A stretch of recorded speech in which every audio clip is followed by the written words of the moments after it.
For the Players, the pop culturist PlayStation podcast is fueled by the Man Shake. I lost 30 kilos in 10 months using this meal replacement shake. If you want to support the show and max in my weight loss journey, or to even start your own, click the link in the description below. The Man Shake. Real blokes, real results. For the Players.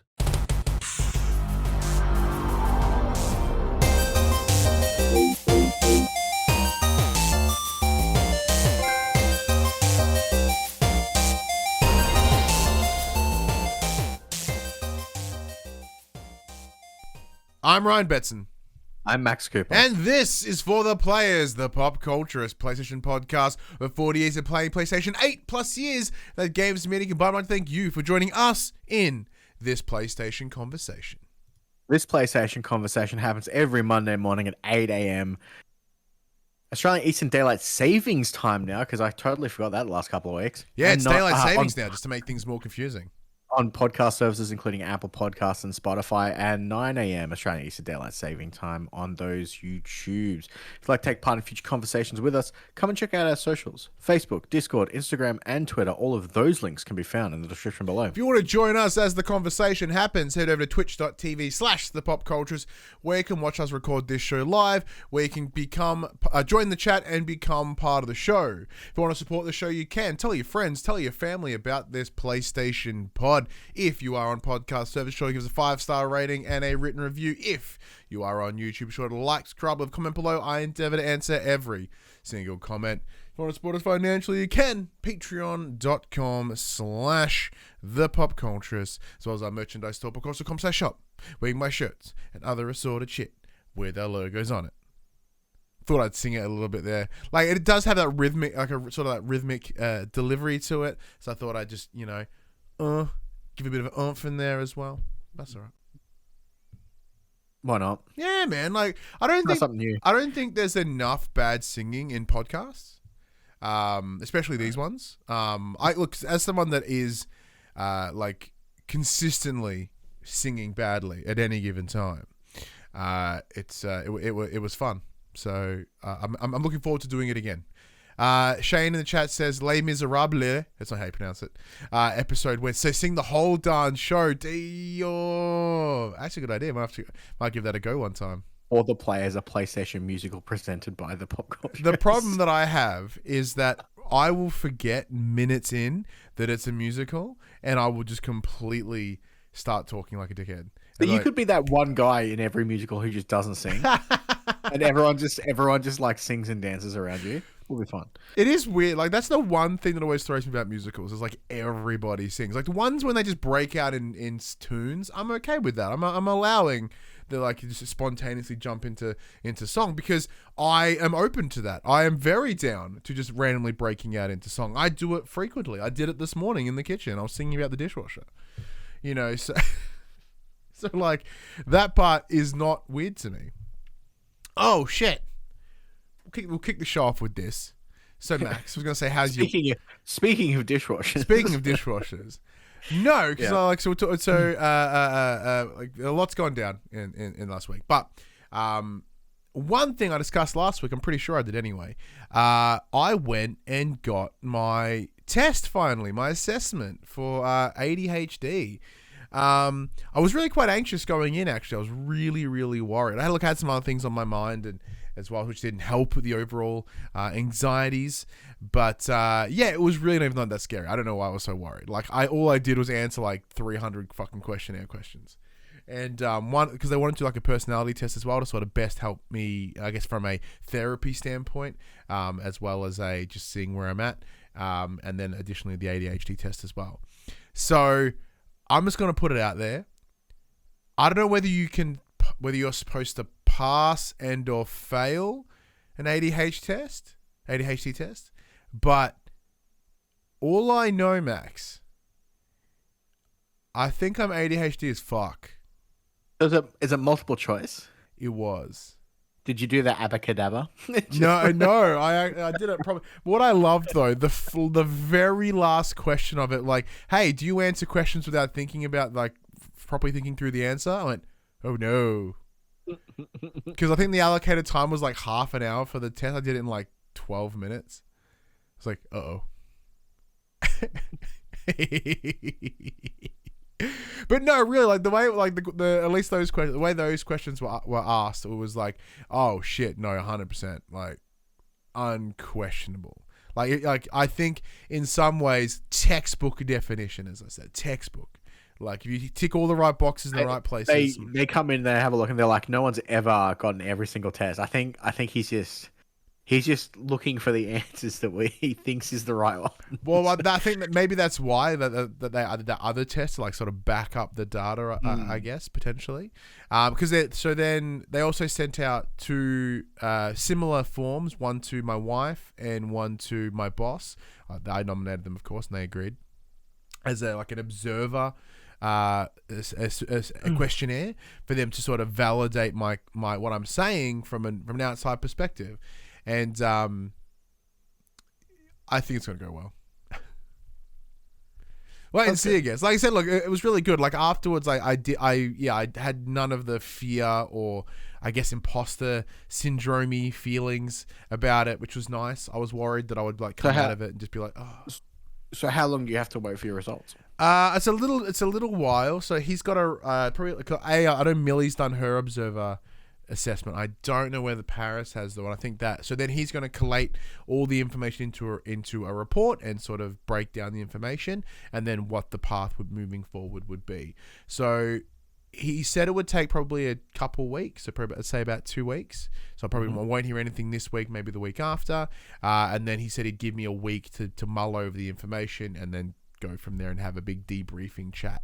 So rather than him just dumping. So say if it says like I'm a fucking dumbass in the personality test, like that you are an actual sociopath. I'm like, whoa, I'm glad I have a week to process this information. So I don't know why the week thing. I'm happy for him just telling me in the call.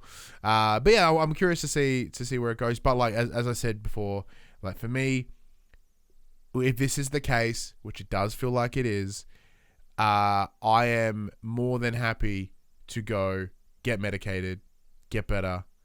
You know, essentially put on the glasses to my vision impairment and see the world a bit clearer, and then I'm able to look at other ways to assist what's going on, because it is bizarre. Like it feels even weirder doing it in your early 30s. Yeah, it's weird. But there you go. So that's all fun. But yeah, most just questions. None of them very fun ones. How was your week?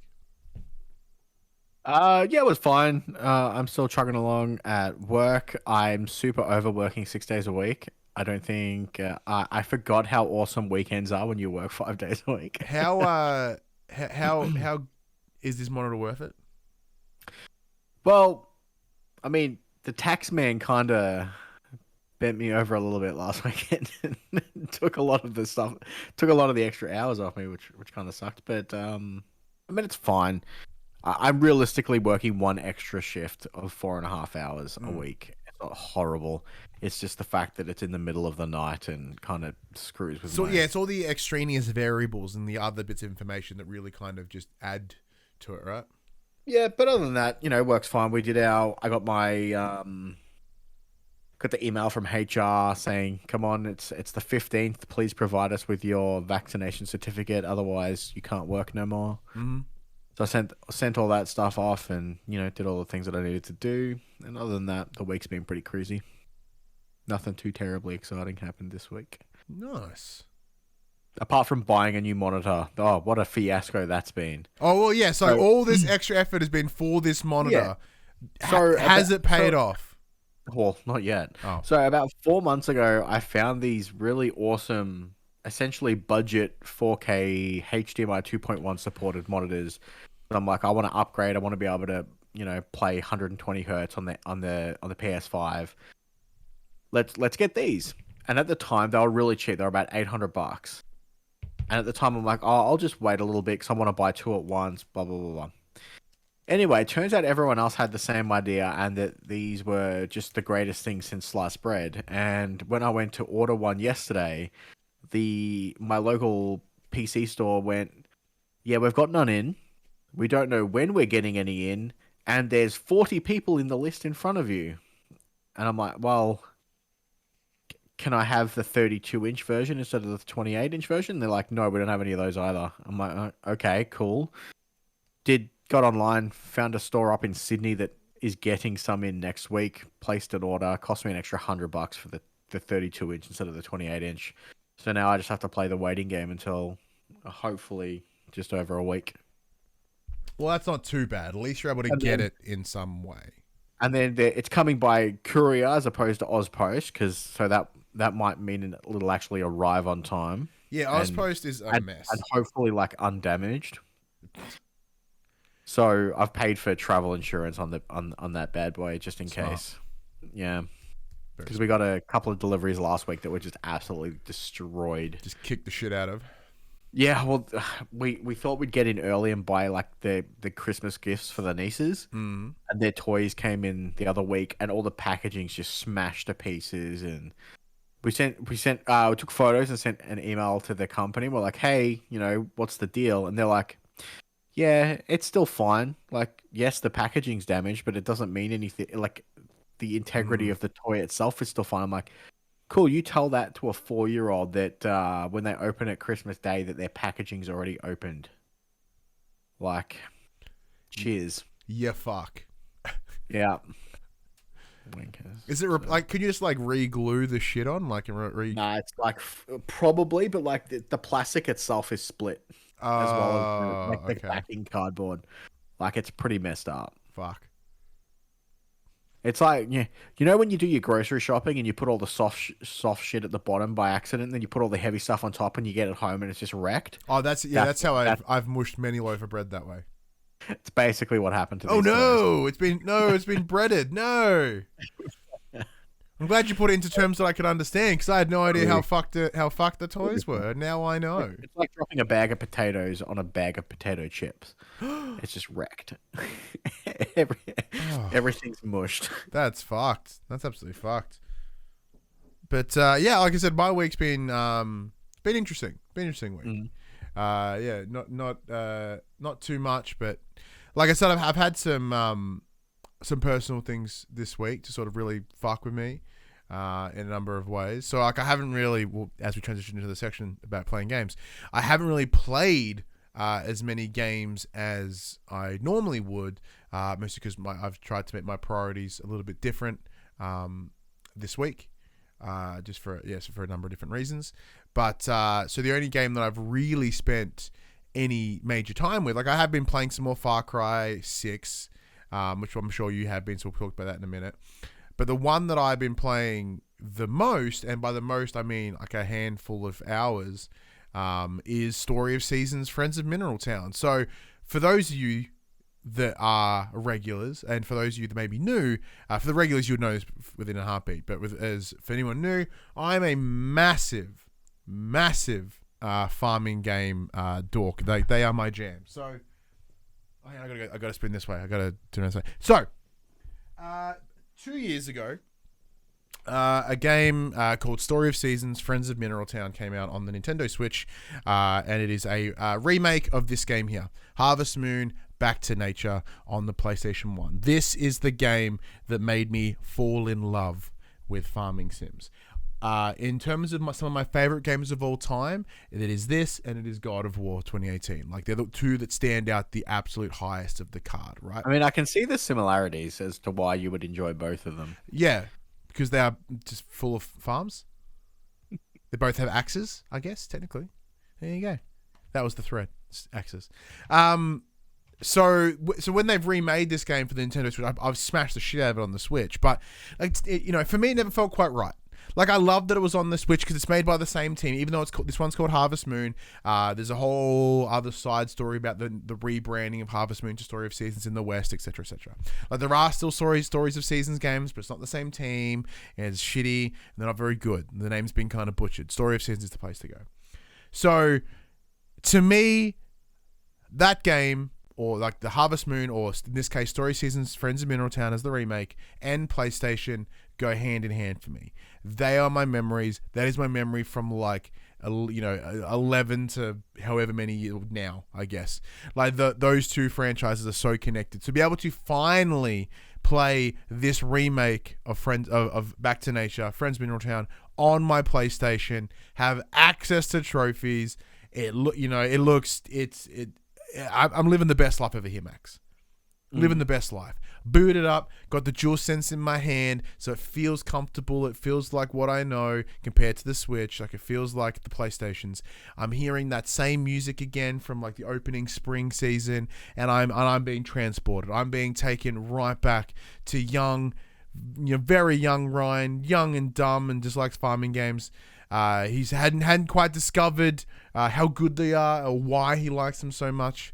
It's an absolute throw. So in terms of comparing it to the Switch version from a number of years ago, it is pretty much the same. The controls are the same. It plays the same. However, it is a lot sharper of an image, which is nice. Now, the game itself isn't overly complicated in terms of what it's delivering or how it's working. So it's not going to be distressed too hard by the Switch. The newer version did, which was Pioneers of Olive Town. That one did get kind of beat up by the Switch. The Switch was not really powerful enough to run it once you started getting a little bit too many things going on the farm at once. We're here, essentially being a remake of a PS1 game.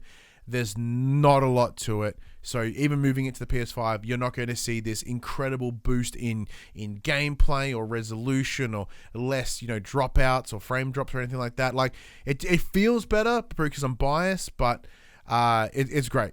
It's the exact same game on PlayStation. Love it. Is this a PlayStation 4 title or a PlayStation 5 title? PlayStation 4 title. Yeah, but I'm playing on the PS5 because I play everything on the PS5 now because I can. Yep. No, just curious. Yeah, so we did get provided a code from the team over at Turn Left Distribution. The lovely people over there, they understand my love for farming games. So it was actually really funny.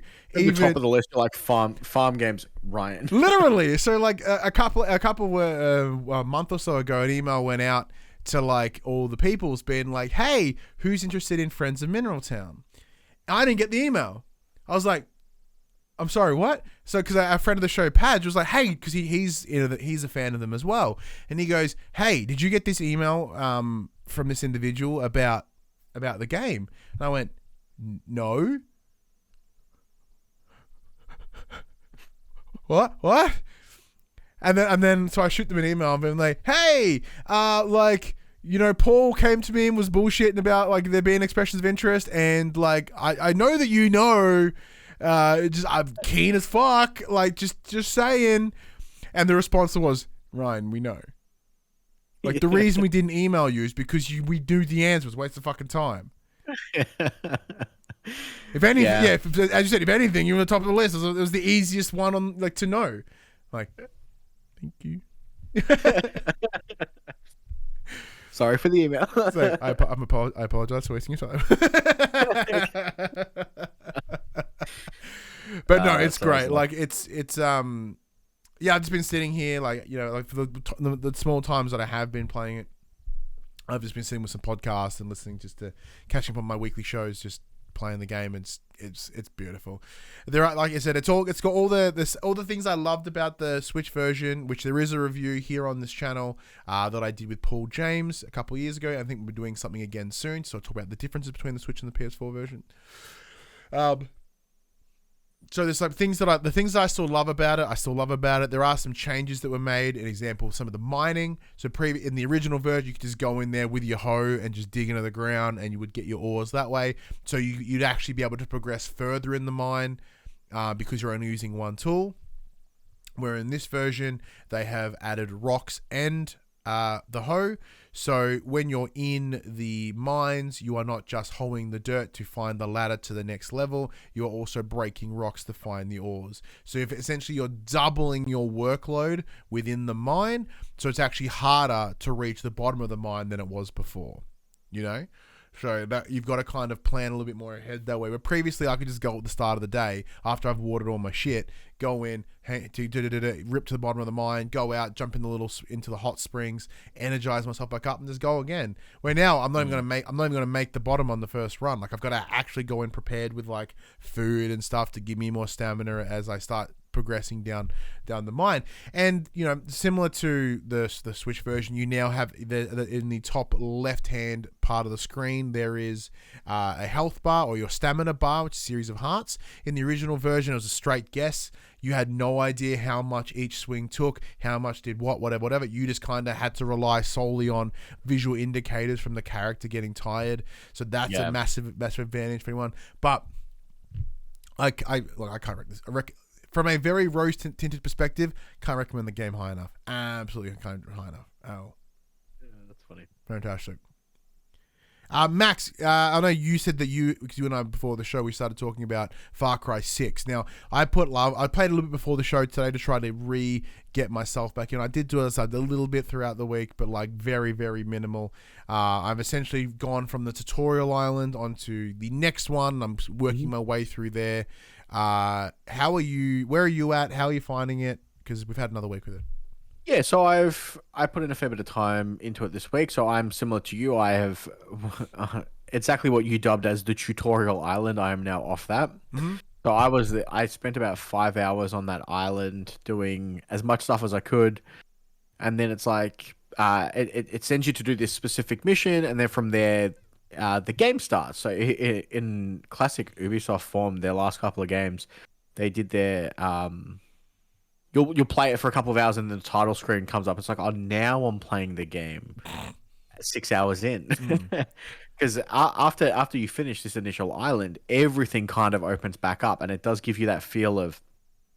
I can only compare it to Far Cry 5 being the only one I played, but it gives you the separate locations like it did in the previous title, and I'm like, okay, this is where I'm going now, and I kind of started working my way, deciding which path I'm going to tackle first, because you're essentially tasked with collecting people for your militia, or to break the generals who are holding certain parts of the land to ultimately overthrow the dictator at the end. The game is super fun. The vehicles can be I found the vehicles can be a little bit janky. That's Far Cry, yeah. But that's Far Cry. I managed to steal a tank, and then I couldn't work out which way was forward and backwards, and I kind of just ended up spinning around on the spot. My own issues, not a game issue. That's just me being a potato. The RPG-ness of it is kind of throwing me. I'm not quite sure if I'm doing it wrong or if I just haven't understood the explanation of it, because it specifically gives you...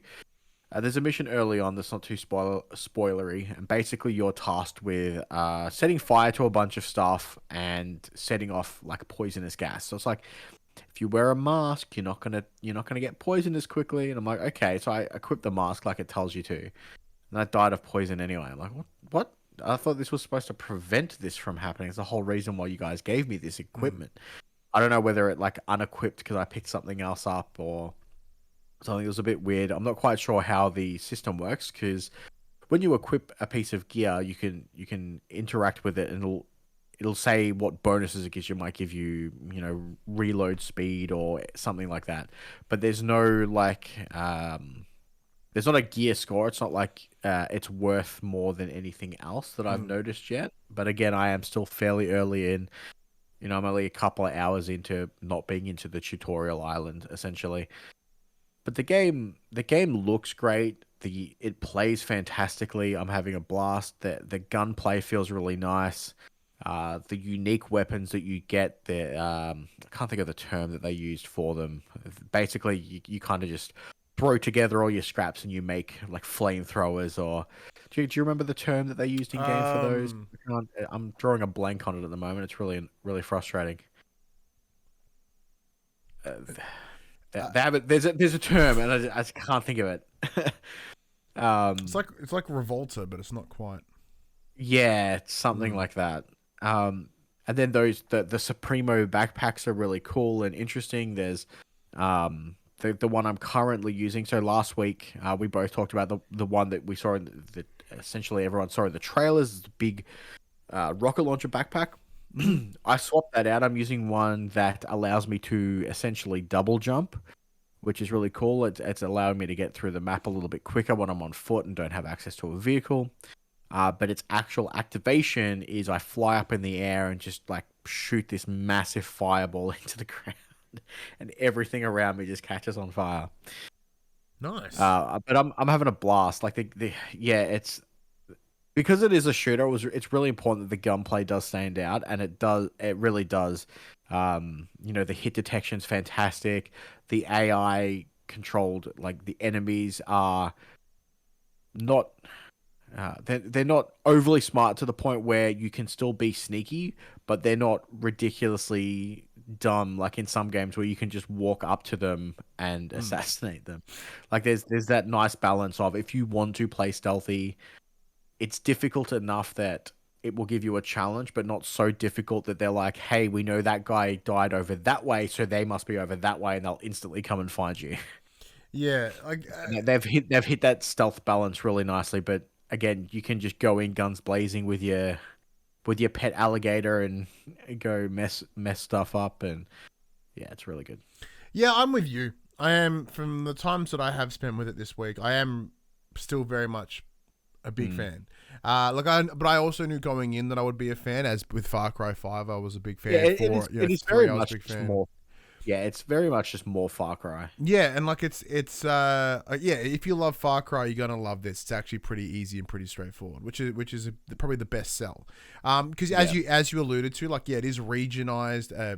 We'll go with that word. It's regionalized in the same way that Far Cry 5 was, in terms of you have one leader here, one leader, and it's a very Ubisoftification that they've done with a number of their games now. It's like there is a general in the area, and like it's all level gated. Like you could go there right now if you wanted to. We wouldn't recommend it. You're gonna get your fucking head kicked in, but you could go. So we're here. You sort of go on the first line, which is the one to the left, I believe, which is where I'm at. Sort of chip my way through it. I've unlocked another companion. I now have Chorizo. The little sausage, the little wiener dog, little dachshund with his wheelchair. He's rad. He's really good at electrocuting people and seeks out collectibles in the area, which is nice. Because we got access to the deluxe edition, ultimate edition. Yeah. We did get 2 extra companions that automatically unlock once you finish that tutorial area, because it's part of the. Oh, did we? I haven't even looked in there. I think it's the extra gear that we get. Oh shit! Okay. Yeah, so we got it comes with a couple of weapons, a couple of armor pieces, and I think a companion. I know it comes with some skins for like the cockfighting and stuff. There's cockfighting. Yeah. What? Yeah. So yeah, when you get to when you come to that first region, not the tutorial arm, there's a region, and yeah, one of them has cockfighting. On the camp itself, which is interesting. So. I don't know whether every island has this, because once again we're still early days, but the first island I find has this sort of like camp, and that is where the militia of that area live, and that's where you go to sort of recruit and whatever, and like so hub. Yeah, in your hub. Thank you. And once you enter the hub, you go in a third person, almost in like it feels very like Wildlands, not Wildlands. Go. What was the Breakpoint? You know how they had that? No, Breakpoint. You know how they had that little mountain where you go in and all your shops and stuff are there, and then you'd go back out to the world. Okay, I'm with you now. Yeah, so it feels like that. Not quite as intense as that, but the difference is because the game's in first person the entire time. So when you walk into this hub, you go in a third person. I thought I broke the game for a little while because it didn't tell me. Just like, you're in third person. I'm like, what the fuck? How did I do this? And then it wasn't until I left the hub it goes, man, and puts you back in first. So it's cool, but yeah, so they have your stalls in there, which you can then upgrade. You can also, pick and choose what stalls are going to appear in that encampment. So like I've put an armory in there and a hunting lodge. So the idea is I want to be able to go and hunt cool things and come back and then buy weapons and stuff like that, which is cool. But there is a cockfighting ring, so essentially it becomes a Tekken-esque side 2D 2.5D fighter. So you can jump forward and back and side to dodge it, and yeah, so it's not quite Street Fighter. It's probably a little bit more Tekken, technically. Yep. But it's weird. It's so fucking weird. My only complaint at the moment is their auto drive GPS function is absolute garbage. Yeah, it always a little bit shit. So it does kind of benefit you just to drive if you can. Yeah, because I was at a really far point set up, and I'm just like, just follow the road. I'm gonna have a drink or something while I'm waiting. And within like 5 seconds, I'd driven off the road into a tree, and the car was just stuck and couldn't move. I'm like, okay, cool. Thank you Nice. for that. I guess I'll just manually do this. Yeah. One thing I do enjoy as well, because we are playing it on the PS5. It does have the trigger support. So with the guns, it does have that, like The crunchiness. the crunchiness, the feedback. So you've got to kind of like really chunk the control, the trigger down to shoot, which is fun. I'm actually, when I first noticed, I was like, oh, it feels like it almost reduces my time to shoot. Because you got to put that little bit of oomph in it, but I've adapted to it. I've adapted to the adaptive triggers, and if anything, I kind of like it a lot. Actually, I really kind of enjoy the rumble and the sensation that it gives back. Yeah. And so, yeah, it's certainly a good thing to come out of that. What I thought was originally a shitty thing, because I know that with Call of Duty, it was actually kind of made the game harder than it should, especially when you're playing a lot of people who play it competitively turn off the triggers. especially when you're taking on people, especially when you're taking on new people. When this is single player, you can kind of get away with, not need. It's just purely from a competitive edge. If someone's not using the adaptive triggers and you are, it's going to take you that slightly little bit longer to shoot, and they're just going to have that advantage over you. Yeah, exactly. It's a cool concept for single player games, but in multiplayer, I do see how it can be a hindrance for some people. I don't turn it off personally because I don't care enough anymore, and I like the feeling. I'm like, I've got it, so why would I not use it? Yeah, exactly. Yeah. Yeah, other than that, speaking of shooters, so obviously that code was provided to us by Ubisoft. Additionally, Back for Blood, Max. We did receive a copy of that from Koch Media last week. I spent like 5 minutes in it this week. It's once again, I was waiting for people to play it with, and then shit got in the way. So I know you have been running it with your mates. Yeah, so I'm almost finished Act 1 of 4. Because what we thought Act 1 was from the beta ain't Act 1. We've come to learn. So the beta had, I think, 4 or 5 missions that they had listed as Act 1.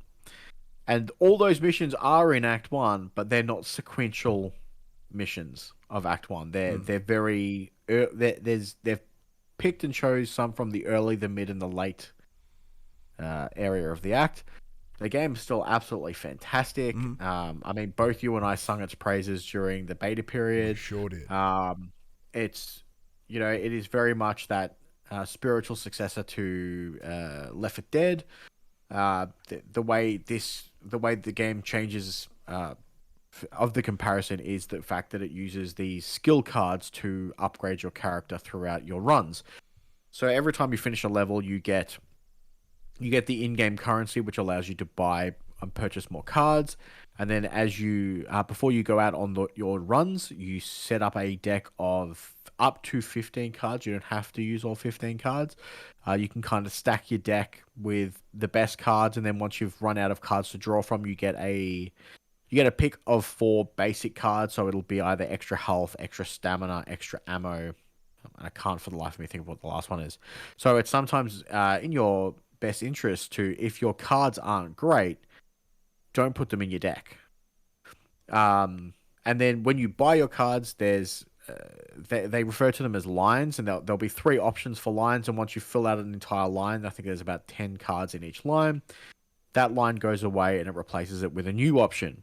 So I'm building my character at the moment to use sniper rifle. So I have a lot of extra critical damage, extra penetration damage, and all that stuff. So I've only been playing on normal mode at the moment. So on normal mode, there is no friendly fire damage, which is fantastic. Yeah, we shot each other a lot in the beta. We shot each other a lot. With my group on the beta, we finished it on hard mode. We tried hard mode this time around, and we got our asses handed to us. Now, I don't know whether or not that's purely because that when we tried hard mode, we had already finished it on normal mode, so we already had cards ready to go, as opposed to starting completely fresh with no upgrades. That's probably... Or if the game's just more challenging. We got to see some of the new bosses that were introduced that are still in Act 1 that we didn't get to see in the beta. They're really cool. They make some of the levels very interesting the way you play them. But overall, if you enjoyed Left 4 Dead, this game made by the same team, absolutely fantastic. We haven't had any server issues. We've had no connection issues. One of us has been playing on PC, so we're playing crossplay with one of our group with one of our friends in our group. It's been absolutely fantastic. Nice. The game for and like I'm a sucker for a co-op game. That if you're looking for a good, fun, laid back co-op game that you don't have to take too seriously, this game is perfect. Yeah, so like the only catch that I have, and that's the catch that currently is the case, if you play the game solo, none of your shit upgrades to the multiplayer. So Oh, really? Apparently, that at least at launch anyway.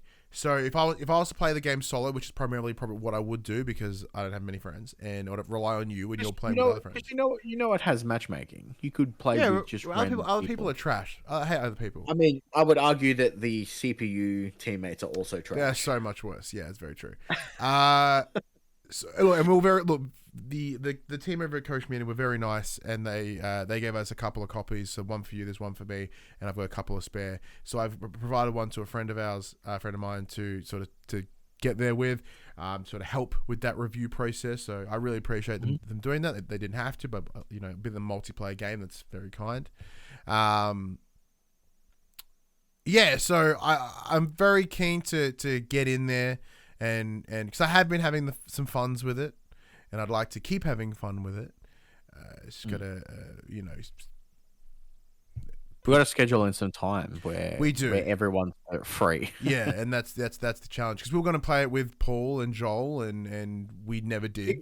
We've picked the other two people that everyone's got, families at and different ages too. Like, it's just a nightmare. Yeah, all different kids, different ages. It's an absolute chaos. Like, we really should have picked a better team, but that's all right. It reminds me of trying to organize D&D sessions. It's like, oh, you free now? Nope. You free next week? I am, but that person's not. Yeah, it's a nightmare. Additionally, I did jump into Alan Wake Remastered again. So I have been invited onto crossplay, right, says Shane in the chat. I'm single as fuck and down to play. Shane? It is, yeah, like I said, one of my friends is playing through Games Pass on PC with us on PlayStation 5. I think we can make this happen. What a nightmare. But yeah, it's pretty easy. It's pretty straightforward. It's nice. Really, really easy to do. So I've been playing a little bit of Alan Wake Remaster as well, because I've been invited to do a show, an episode of I forget what the show is called, but friend of the show, John O'Peck, is doing essentially like a little retrospective thing at it for someone. Either he or I have played it before, so we want to talk about it and see how well it's aged. I mentioned that you're a big fan of it, Max, and you played it previously. Huge fan. And yeah, he said that you're welcome to come join the show as well, because I think the insight from yourself, who having played it before and then playing it now, it would be a treat. So the game's really cool in the way that I like I like the narrated aspect of it, because the voice actor his voice is very good for that sort of narration. It's an interesting concept. I haven't really put enough into to have any more than outside of basic, very overall stuff, because I said it's not been my thing this week. So it's cool. I'm very keen. I would love to see what you have to say about it, seeing as I haven't dove into the remaster yet.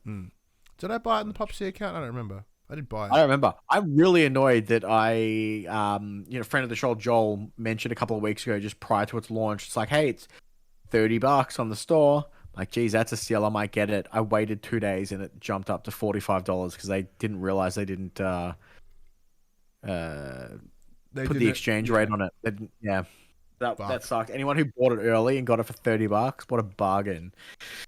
Yeah. Oh, 100% worth $30 in the time that I put in it. That'll teach me. And then other games you want to cover, Max, before we jump? So I've been playing more Tales of Arise. The game is still awesome. I just had this really amazing cutscene that happened in the game. It's very spoilery, so I'm not gonna get too involved. But the story is taking a really fantastic turn where I'm up to. I'm in the latter half of the game. Mm-hmm. It's still absolutely fantastic. I have dropped the difficulty down purely so I don't have to grind as much. I found myself, because I was essentially trying to golden path this game. After the mid game, I did get to a point where I was either equal level to or just slightly below where I should have been, and I wasn't, because I want to get through this so I can give a proper review and thoughts on it. I kind of set my sights just on the main scenario quest as opposed to doing too many side quests, which is where a lot of the XP is. Mm-hmm. So I dropped that difficulty down a little bit. It's making it a little bit more manageable for me. The game is still absolutely fantastic though, and hopefully by next week I will have finished it. The other thing I've been playing this week is the new Call of Duty Cold War Zombies map came out. Of course you have. Oh, fucking course you have.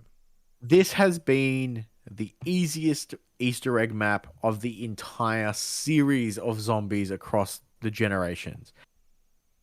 We did it on our second try, and it took us just over 40 minutes. It's super, super duper easy. So the new map is called Forsaken. They introduced a new enemy type called the Abomination. It's at this basically 3-headed alien Cerberus thing. They add a new wonder weapon in, like they do with every other map. So basically an axe that transforms into an SMG. It's kind of cool. They re-added some old perks from previous games. So in the original Black Ops, we had a perk called PhD Flopper back when you could do the dolphin diving. They've now changed that to PhD Slider. So when you slide into a zombie, it creates a nuclear explosion and blows them up. It's really fun. Other than that, been playing more Rocket League, and I've been trying to play more Diablo 2, but the servers have been so trash this week that they patched the game on PlayStation 5 and completely broke the play button. What? You could not interact with the play button in the main menu. Oh, that's a problem. For 3 days, it took them to repatch it to fix the problem, and then the servers went down again last night. God damn, that's so bad. So, there's a lot of outrage. You could still play it on PlayStation 4. The PlayStation 4 version worked fine, and because of the there is cross progression and not cross play, you could still keep playing, but it's frustrating that they patched it and broke the PS5 version. That is very weird. Very, very weird. And specific, but very weird. And other than that, not much else. Well, before we get into the news of this week, we'll get into a section we call our Get Less Fat Update, where we tell you about our weight loss journey. So for those that don't know, in 2020, I went on a weight loss journey using a product called the Man Shake. It is a meal replacement shake that I am an ambassador for, and they also support the show. So each and every week, Max and I come and we talk about our journeys, how they're going, to keep us accountable. As I said, I've lost over 35 kilos. Max has lost about 15 kilos. Max, how has your week been in terms of the weight losses? Terrible week. Oh, shit, really? It's been a terrible week. I don't think I've put anything on, but I definitely haven't lost anything. I kind of fell off a little bit earlier in the week. But slowly getting back on track. It's been a week. Yeah. So I've had a very, very good weight loss week, in fact. Oh, that's good. So I've essentially lost like another 1.5 kilos, if not more. Mm. So I'm currently weighing in at 106.2. My previous lowest recorded weight was like 107.5. Mm-hmm. Oh, the fuck happened this week? Turns out stress is maybe really good at making you lose weight, and just eternally freaking out for a couple of days is bad. But yeah, so like nothing has changed. Diet's still the same. I still haven't done the man challenge because I'm fucking lazy. Either my muscles are atrophying because I've not gone to the gym for so long, or I'm somehow my body's just kicked into gear again after last week I did what I had to, but there were some bends in the rules, and this week was a little bit harder. And then they've gone, oh shit, hang on, and my body starts kicked into gear again. Hopefully, I'm losing more weight. So yes, I'm now officially over 35 kilos lost. which is insane. I think if all goes well, I can probably keep pushing this to see where it goes. You know, my goal for the longest time has always been to get to 100. Hopefully I can. With the idea of, you know, as we mentioned, being pretty for PAX, which we did do all our PAX things last week before, whenever that was. So maybe because it's PAX season, my body's like, yeah, it gave me a couple extra grunts, a couple of extra bit of weight loss. But yeah, I'm actually really, really impressed because in the same way that I cannot remember the last time I was 107 kilos. Fucked if I could tell you the last time I was 106 kilos. So right now I weigh less than I remember from high school. And like that's 100% a big plus for me. Also, this week the Man Shake dropped a new flavor. It is the cookies and cream flavored shake. It has been hot in demand for a long time. And it's finally come through. They did send me some early before release date on Thursday, but Australia Post is a bastard, and it's currently sitting in the facility in Geelong for about a week. So yeah, rad. I would have loved to have tried it and had some for the show right now, or even had some to talk about it on the socials now. You know, like all the other ambassadors have got it except for two of us because we're both based in Victoria, so that's exciting. And to make it even better, for those that are based in New South Wales, they've already received it, the general populace. We haven't, so that's fun. I presume it's really good. I hear it's really good, but until I can put it in my own face, I can't tell you. And did you order any? Not yet. I heard it's pretty good as well. Yeah. You're probably the same places that I heard it from, you dick, so that's fine. Probably. Anyways, if you want to support the show and support our weight loss journeys, you can just head into the link in the description below. It is bit.ly/FTP Manshake. You don't even have to buy anything. Just by clicking the link, you help support the show. And, you know, if something does pique your interest, you can give it a go. Maybe you can change your life as well. Anyway, Max is getting to the second call. Inform the players. We tell you about what happened this week in PlayStation. Did things happen this week in PlayStation? A little bit. So let's kick things off with some PlayStation Plus and VR news. So we are still a few weeks away from Sony revealing their free PlayStation Plus titles for the month of November, but they have confirmed that we'll be including 3 bonus PlayStation VR games in the lineup. This is to celebrate the headset's 5th anniversary. Over on the PlayStation blog, a post reads, quote, "To celebrate this PSVR milestone, we wanted to give a special thank you to PlayStation fans. Starting in November, PlayStation Plus members will get 3 PSVR bonus games for no extra charge. Stay tuned for more details in the PlayStation Plus update in the next few weeks." So, like, I did get some lovely memories on Facebook this week about, you know, me playing the bit VR on day one. Because I remember buying it. I remember I took 2 days off work so I could make content and stuff around it. And instead, all I remember is putting the headset on, because obviously it was before I had a kid. And so my wife went to work. I remember I was saying bye, and she left for work, and I put the headset on. And then I remember taking it off, and it was dark time. I'm like, oh no. It was a long day. Long day. Yeah. So once again, we were very lucky. We were obviously I bought the VR headset myself, but we were provided a handful of games as well. So I had a full day of just going fucking bonkers. It's hard to play 5 years. Yeah, they also listed the top 5 most played games on PlayStation VR. It was like Rec Room and Beat Saber, Resi 7, and I can't think of the other 2. Yeah. So that's cool. But yeah, like so, it's nice that they're giving away some games because there was a window of time where they were giving away PSVR games as part of your PS Plus, and I don't know why they stopped. And because right now there's not a whole lot to play on your PSVR. Like the only thing I can think of is I Expect You to Die 2, which came out recently, which I really enjoyed, but I didn't finish because setting up the VR is a butthole, and I'm very lazy. Huck puts in the chat, finally a list that GTA 5 doesn't lead. For now, this could change at any given moment. Like they might, you know, there is a first person mode in there.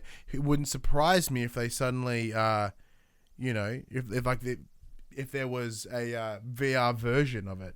That would be insane, actually. If you want to get parents angry, imagine some fucking GTA 5 and PSVR. Crazy. Next up, we have some more chip shortage news. So Sony's allegedly mulling an investment into a Japanese chip factory, which will see it partner with Taiwan's TSMC to build a plant in Kumamoto. The workshop, expected to produce parts for automobiles, camera image sensors, and more, will allegedly cost billions to set up, with the Japanese government on deck to foot almost half of the bill. In addition to investing in the plant, Sony will also apparently look to take a stake in the organization established to manage it. The semiconductor shortage following the global pandemic, which has reduced the supply of products like PlayStation 5s, among many others. In addition, TSMC is concerned about the concentration of its operation in Taiwan, given ongoing political tensions with China. While neither company is commenting on these reports at the moment, it is believed that the alleged chip factory will look to open around 2024 if it gets greenlit. This wouldn't be a bad investment. No. If you've got the dollars to do so, why not? And if they can manufacture the parts for PlayStation, all that's going to do is reduce the cost, the base cost for Sony. Therefore, either they're going to make more money on each console sold, which is the real answer, or they could pass some of those savings off and reduce the cost of the console. So when you're competing against Xbox, right? Because this is the thing, when the consoles release on the launch day, it's always like, where will the money go? Because for the longest time, I think PS4s were selling at a profit, PS3s never really did. So the conversation would be like, well, where are you willing to make that hike?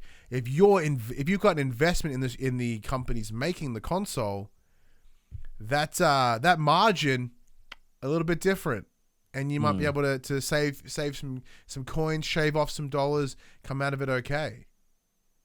Smart call. Smart call. I really don't think it would be a bad thing to do. Certainly quite wise. Once again, also demonstrating PlayStation's Sony's approach being so very different to Xbox, right? Once again, they are putting well-placed investment into things rather than buying anything else. They're not coming in and buying this factory. They're throwing money in. So if anything, for some reason, it's just so much smarter to me. Like it's Sony putting money in well-placed locations, which will have a roll-on effect that'll be way more beneficial ever than just buying something out completely. And next up, we have TV's The Last of Us. With filming having begun in Canada, information and images have started emerging online, and it all seems pretty encouraging so far.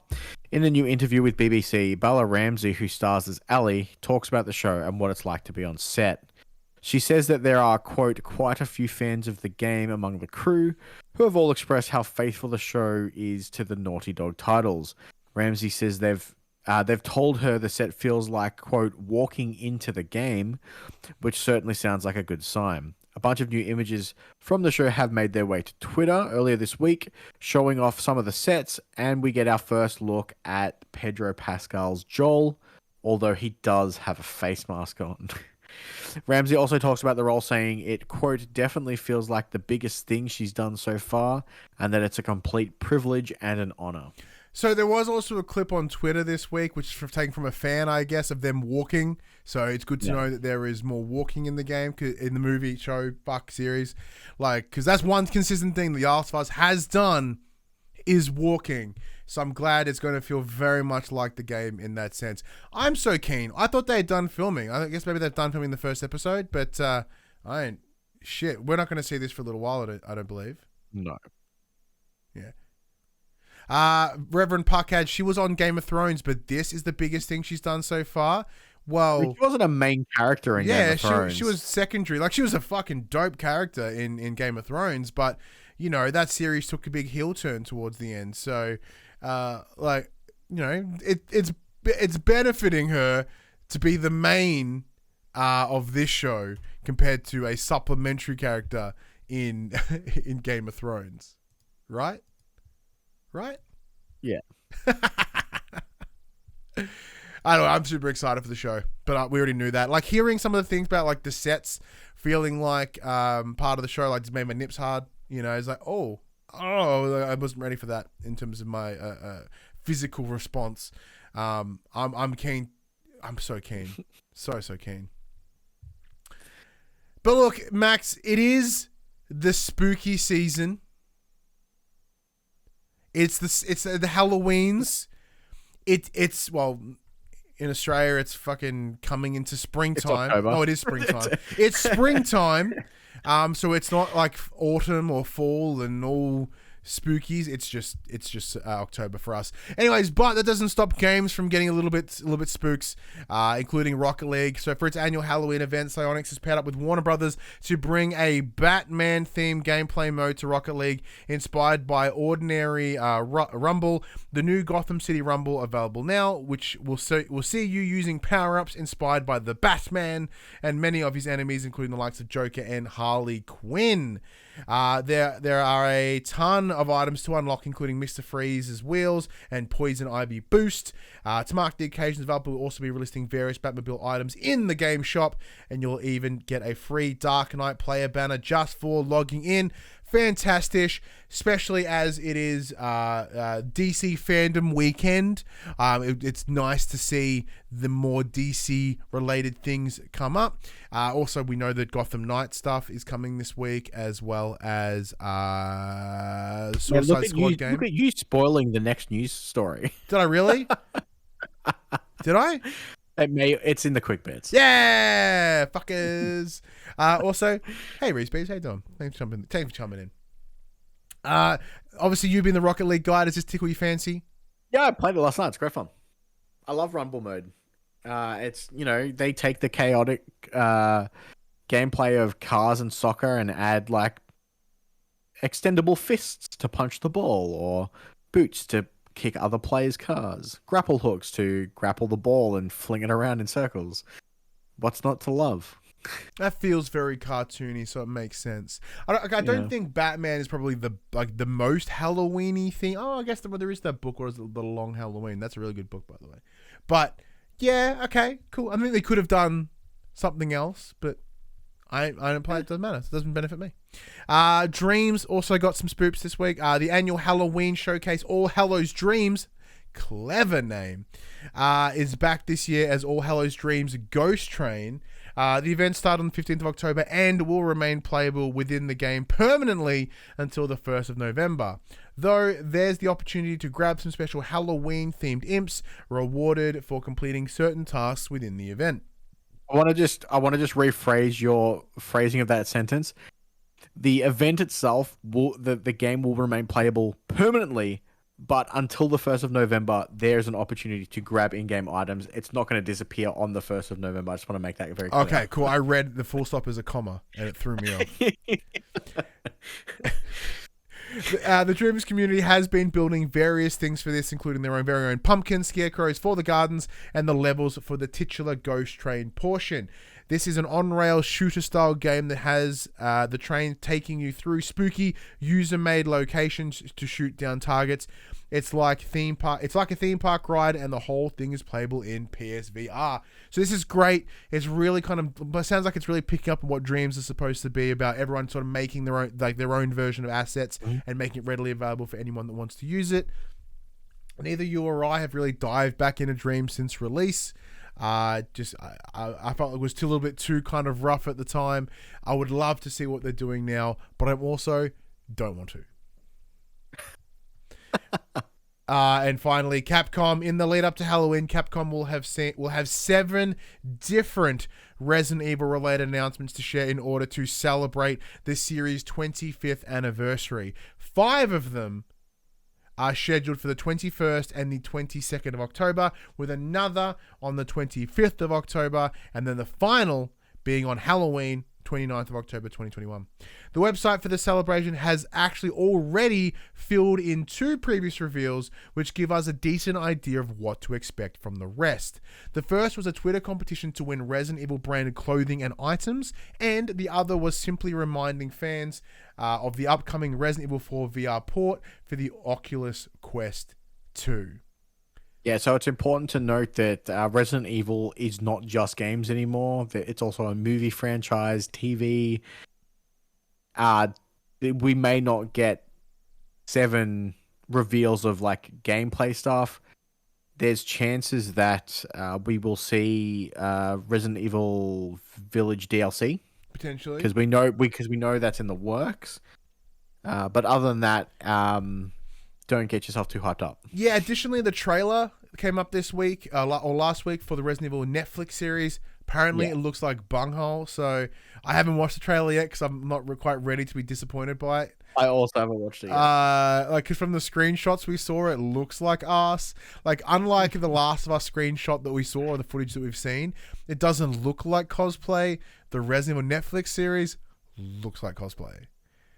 So I guess that's the difference between what is it, HBO and Netflix. It's a very tough balance because you want to obviously honor the show, and by honoring the show, it will look like cosplay, right? Because you're going to have them be in the same suits, the same outfits. Like, there are some things you just can't help but do in terms of having that sort of similar appeal. But I look at it and I'm going, ooh, this looks like the PAX Hall. Yeah. Not good. Not good. I'm sorry, Netflix. I know that you didn't have a vested interest in what we do, and now you probably still don't. So that's fine. I don't think you'll notice. Don't need to worry about it. But I don't know. Yeah. Wait and see what else there is. Let's talk some delays. Oh, Hyperlight Drifter developer Heart Machine has made the difficult decision to delay its next title, Solar Ash, by a couple of weeks. Originally scheduled to launch later this month on PlayStation 5 and PS4, the indie game will now release on the 2nd of December 2021. The studio says this will allow for, quote, more time to get the last pieces of polish and bug fixes into the game. While still navigating this global pandemic as a highly dedicated team, this short delay will help us get there. The media release on Twitter is, quote, Heart Machine and Annapurna Interactive have decided to delay the release of Solar Ash until December 2nd, and much the same as the previous quote. It's just we need more time to bug fix, make it look pretty. The pandemic sucks. We're working on it. yeah, fuck the pandemic, man. But, like, when was it supposed to come out? I think at the end of this month. Oh, that's not so bad. It's only like a month. It's just over a month delay. Yeah, like, comparatively, it could have been stacks worse. Yeah. Like, as we're looking into the future and there's just delays up the butt, you know, with like Dying Light, I know you were super excited for, coming out in like January now, and February? It was supposed to be December. Yeah, right around the corner. Like, that was going to be my holiday game, but no, It's going to be my holiday game too. That's all right. Look, it's cool. I'm also in this situation. I'm in this weird middle ground, Max, at the moment, where you're going to delay the game? Okay. You know what? As much as I hate delays, I'd super rate some of the February games getting delayed until like March or April. Dude, even right now, like,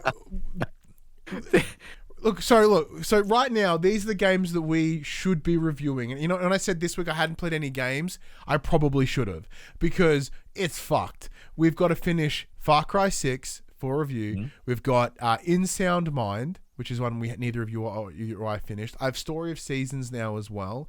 We have another game that came through last night, which hopefully I'm very keen. We can't talk about that one yet. There's another one. What else was there? I'm still chugging away at Tales of Arise. I've got a podcast commitment for Alan Wake. What else was there? Anything else? Back for Blood. Yeah, we're fucked. It's just you and me. Oh, and don't forget Death Stranding. Fuck, Max. Which I put a little bit more time into this week. And February is so much worse. And that's not even half of the games that are coming out in February. Oh. Now, what a fucking what a privilege. We can play, but it's entirely a first world problem that we're currently having. We have too many games to play. We got too many review codes. Yeah. Fuck us. What assholes. I can't believe I've given you the quick bits again. Oh, did you? Suck a dick, Max. Quick bits. It Takes Two has reached 3 million copies sold, which is fantastic. Is that still one of your top games of the year? Yeah, I still think it may be my top game of the year. Fancy. Shin Megami Tensei's offshoot Monarch dated for February 2022 because fucking why not? Just put more things in there. Call of Duty Vanguard showed off its Zombies mode this week. Is that what you're playing? No, so this is the upcoming Call of Duty game that's releasing next month, okay. Vanguard.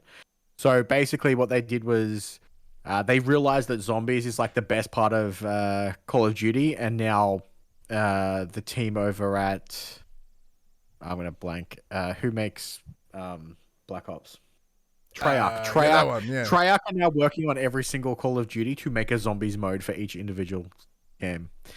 So It's smart if they can do it right. They didn't do it right. yeah, It's weird because wasn't Sledgehammer the big zombie studio? no, it's always Treyarch. Treyarch started it in World at War. Ah, they did too. They did too. Yeah. I'm getting them and Infinity Ward mixed up. So Techland are currently working on a next-gen patch for Dying Light. Can they just work on Dying Light 2, for fuck's sake? I really appreciate their constant support for Dying Light. It's been great. It's probably one of the longest run supported games on PlayStation, but fucking calm down.